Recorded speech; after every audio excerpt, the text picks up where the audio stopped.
Well, I think we see a greater recognition for public relations. You see a number of people who've come up through the public relations ranks and now hold the top communications jobs in many of the world's largest corporations, where they control not just what we think of as traditional public relations, but all forms of communication: advertising, digital communications,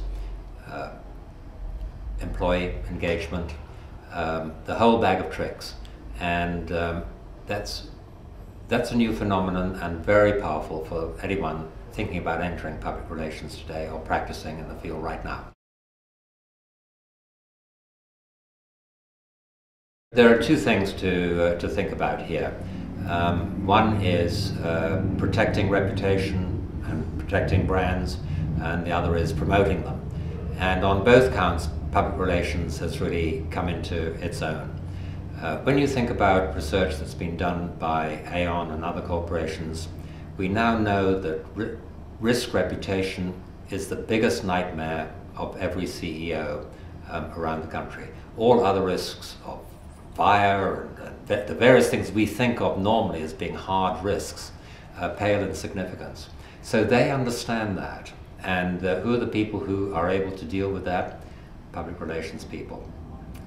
Secondly, in the field of promotion, in the new digital era, we have the mastery of that, because persuasive communication has moved from being something that's akin to coercion. Coercion has moved to conversation, and dictation has moved to dialogue, and conversation and dialogue and acting as a bridge between a corporation or a not-for-profit or government and its publics is what public relations people do.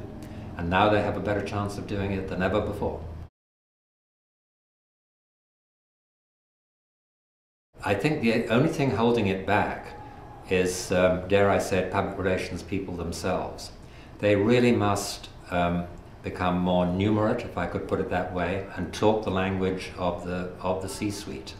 And they are driven by dollars and cents and return on investment.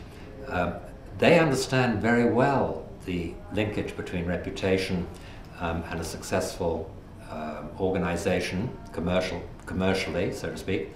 But public relations people traditionally have not been very good at quantifying their work or using research to underpin their rationale.